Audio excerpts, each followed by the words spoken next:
Hello everyone, সবাই কেমন আছো? আশা করি অনেক ভালো আছো। আমিও মোটামুটি আগের থেকে একটু ভালো আছি। প্রচণ্ড শরীর খারাপের জন্য আমি ভিডিও দিতে পারিনি, তার জন্য তোমাদের কাছে আমি সরি চাইছি।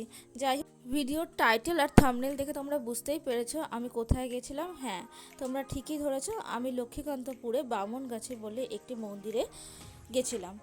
শিয়ালদা থেকে লক্ষ্মীকান্তপুর যেতে মোটামুটি সময় লাগে 1.5 ঘন্টার মতো। তো এখানে আমার সাথে গেছিল আমার হাজবেন্ড, আমার দিদি এবং আমার প্রথমে ভেবেছিলাম না খেয়ে পুজোটা দেবো, কিন্তু যেহেতু আমার শরীরটা খুব খারাপ ছিল, আমি না খেয়ে থাকতে পারি না, অনেক ওষুধও খেতে হয়েছিল। তাই ট্রেনের মধ্যে পেয়ারা দেখতে পেয়ে আমি পেয়ারা কিনে নিয়েছিলাম এবং পেয়ারাগুলোই খেয়ে মোটামুটি পেট ভরিয়ে নিয়েছিলাম। ভিডিও করার শুরুতেই একটু প্রথমেই বলে দিই তোমাদেরকে, আমি ভিডিও করতে পারিনি বলে তোমরা প্লিজ রাগ করো না। এবং তোমরাও আমার বন্ধু ছিলে, আমিও তোমাদের বন্ধু ছিলাম। কিছুদিনের জন্য আমি এখান থেকে বিরতি নিয়েছিলাম। আমরা যেন প্রত্যেকের বন্ধুত্বটি বজায় রাখতে পারি, সেদিকে আমি এবং তোমরা সবাই নজর দিও। যাই হোক, আমি আবার ভিডিওয়ে ফিরে এলাম। আমরা মোটামুটি পেয়ারা খেতে খেতেই এবং কিছু হালকা ছোলা, মুড়ি এই ধরনের খাবারই খেয়েছিলাম। আর খেতে খেতে কখন যে গল্প করতে করতে আমরা স্টেশনে পৌঁছে গেছিলাম সেটা খেয়ালও করিনি। যাই হোক, লক্ষ্মীকান্তপুর স্টেশনে এসে ওখানে প্রচুর অটো টোটো আছে।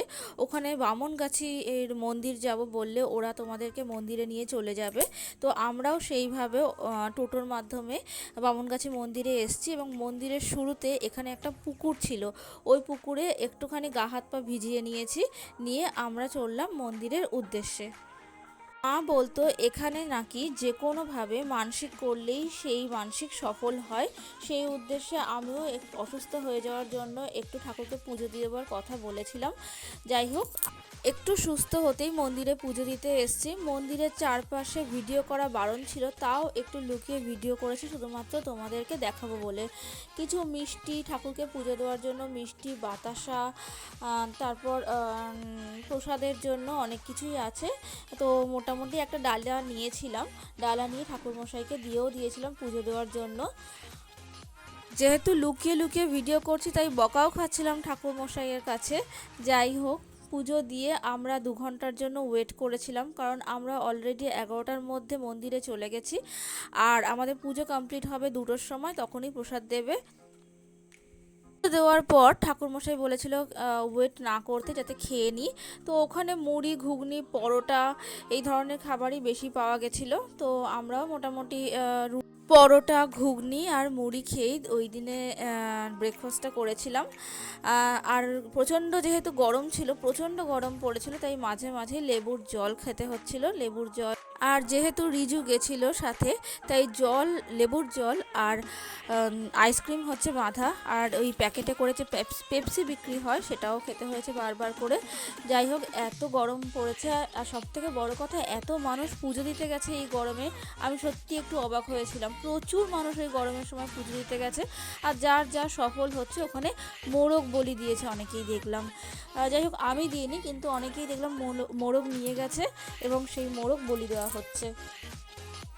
একটা পরিবারকে দেখলাম অন্তত 20 থেকে 25 জন করে সাথে গেছে এবং তারা ভাত, তরকারি, ডাল, কেউ কেউ খিচুড়ি, পাঁপড় ভাজা সমস্ত কিছু করে নিয়ে গেছে এবং মোটামুটি একটা পিকনিকের মতো করে ওখানে খাচ্ছে দেখলাম। আর এই ত্রিপলগুলো ওখানে নিজে পাওয়া যাচ্ছিল, তো আমরা ওগুলো চেয়ে নিয়েছিলাম। আর 2টোও বেজে গেছে, কতক্ষণ বসবো। আর হ্যাঁ, ভিডিওটি যদি তোমাদের ভালো লেগে থাকে অবশ্যই লাইক, কমেন্ট করো এবং সাবস্ক্রাইব প্লিজ করো একটুখানি। যাই হোক, আস্তে আস্তে আমরা আবার তিরপলটাকে তুলে দিয়ে নিজেরা আস্তে আস্তে মন্দিরের উদ্দেশ্যে গেলাম। ওই ভিডিওটা তোমাদের সাথে করতে পারিনি কারণ অনেক বকা খাচ্ছিলাম। যাই হোক, 3:30-টের মধ্যে আমাদের সব কিছু কমপ্লিটও হয়ে গেছে এবং আমরা সেইভাবে মানে টোটো করে আবার স্টেশনে এসেছি। স্টেশন থেকে লক্ষ্মীকান্তপুর থেকে সোজা বাড়ি চলে এসেছি, শিয়ালদা এসেছি। এইভাবেই আমাদের পুজো হলো। যে যেখান থেকে দেখো ভিডিওটা প্লিজ লাইক করে সাবস্ক্রাইব করো। Thank you watching for video.